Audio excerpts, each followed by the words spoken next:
이번 주에 또 어제 좀 충격적인 어떤 사건이 발생했는데 월성원전 관련해서 한수원 본사 압수수색 대전지검에서 이 먼 경주까지 오셔가지고 한수원 본사를 압수수색했습니다. 그 대전지검에 얼마 전 윤석열 검찰총장이 방문을 했고 네.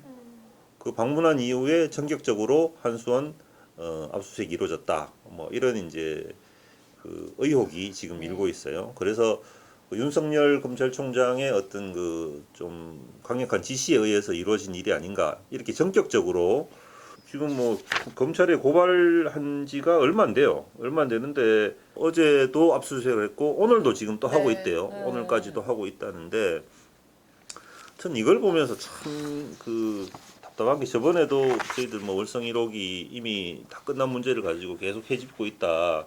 이게 결국은 문재인 정부의 탈원전 정책에 대한 어깃장이 아닌가 이렇게 계속 이제 저희들도 의혹을 제기하고 있는 상황인데 이런 부분들이 계속 논란을 일으키는 부분들을 보면서 저는 또 한편으로는 어떤 생각이 드냐면 이게 월성원전 1호기 수명 연장 당시에 벌어졌던 문제들을 한번 다시 되돌아보게 돼요. 그때 이제 취재를 많이 하셨으니까 그죠? 그 당시가 박근혜 정부 때고 한데 그 수명 연장 과정에서 분명히 그 원자력 안전위원회 위원 2명이 결격 사유가 있었고 네네.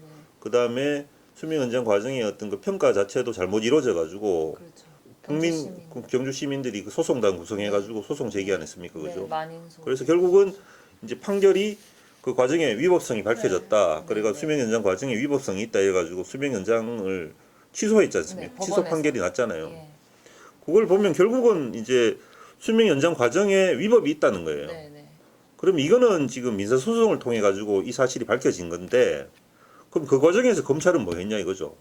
사법기관이 그러면 그런 불법이 벌어지고 그 원전 노후 원전이 잘못 수명 연장될 경우에는 후쿠시마 참사와 같은 큰 재앙으로 이어질 수 있단 말이에요. 그렇죠. 근데 그 과정에서 그러면 제대로 하지 않고 위법 과정을 거쳐 가지고 수명 연장이 됐다면 그 과정에 책임 있는 사람들 다 사법 처리해야 되는 거 아닙니까? 그게 더 중요한 거 아니에요? 그렇죠. 저는 그렇게 생각해요. 그리고 그 당시에 또 그 김익중 그 동국대 교수 네네. 그분이 이제 원안위원으로 네네. 그 당시에 수명 연장 그 심의할 때 이제 원안위원으로 참석을 하셨는데 그때도 그 법원에서 이제 그 이 수명 연장 과정에 이제 관련된 그 그때 법정 진술 과정에서 말씀을 하셨거든요. 네, 그렇죠. 청와대에 입김이 있었다. 네. 그래 청와대에서 빨리 이거를 처리해라. 뭐 입김이 있었다. 그런 전화를 받았다는 이야기 청와대에 들었다. 개입이 있었다는 개입이 거죠. 있었다. 월성 1호기 수명 연장. 그런 의혹도 제기됐었거든요. 그러면 그런 청와대 개입 의혹에 대해서 과연 수사를 했냐 이거죠. 그리고 이런 전반적인 과정에 대해서 감사원이 제대로 감사를 했냐 이거죠. 그렇죠. 그 그러니까 수명 연장에 대해서는 감사원이 한 적 그렇죠. 없죠. 지금 이 부분의 문제보다도 훨씬 더 중요한 문제죠, 사실은. 지금은 이걸 경제성을 그때 제대로 파악했나 안 했나 이 정도 문제지만 수명 연장을 제대로 진짜 적법한 과정을 거치고 적법하게 처리했나 안 했냐는 더 중요한 문제예요. 네. 노후 원전을 잘못 수명 연장했을 때는 국가적인 재앙으로 이어질 수 있는데 그 과정의 어떤 위법성이나 문제점들은 전부 눈 감고 이때까지 사법기관에서 손도 전혀 뭐 개입하지 않고 있다가 지금 이 문제는 덕달같이 달려 들어가지고 지금 문제를 찾겠다는 거지 않습니까, 그죠? 이런 걸 보면서 좀 황당한 그런 느낌이 들어요, 저는.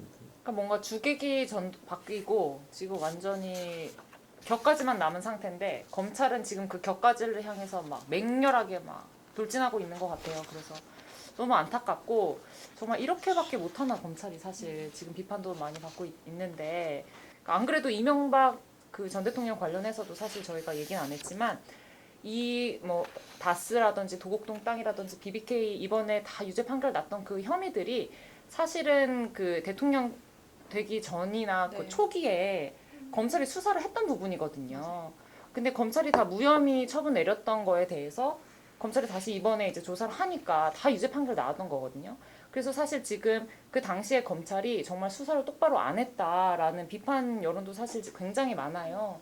그래서 그렇게 어떻게 보면 검찰이 이명박 전 대통령에게 면죄부를 줬고 그래서 이제 그 분이 대통령을 하셨고 결국 이렇게 지금 불명예스럽게 된 건데 그런 거에 대해서는 검찰이 사실 전혀 사과하지 않죠. 그러면서 지금 오히려 이 월성 1호기에 대해서는 또 이렇게 굉장히 지역적인 문제에 정치적으로 또 나서고 있으니까 과연 정치 검찰이라는 비판을 피할 수 있겠는가 이런 생각이 개인적으로는 좀 들어요. 뭐 오늘도 아침에도 그 박상아 기자가 저보고 한수원이나 월성원전이 이렇게 중앙 언론에서 큰 관심을 끈 적이 있었냐고. 그 진짜 저도 생각해 보니까 참 씁쓸하더라고요.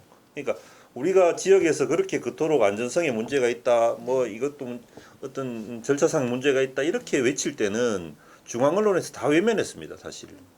지금 보수 언론들이 달려들고 있는 문제가 뭡니까? 결국은 원전 많이 지어라는 거예요. 제가 보기에는 원전 왜 자꾸 못 짓게 하느냐 이거예요. 원전은 더 지을 수도 있죠, 만약 필요하면. 근데 문제는 그 반대편의 문제도 같이 보면서 이쪽 문제를 이야기를 해야 되는데, 원전이 가지고 있는 위험성이라든가 노원전의 그 위험성이라든가 어떤 안전성이라든가 이런 문제는 전혀 다루지 않고 외면해 하면서 경제성이라든가 원전이 가지고 있는 긍정적인 측면만 계속 부각시키니까 그건 이 균형이 안 맞잖아요.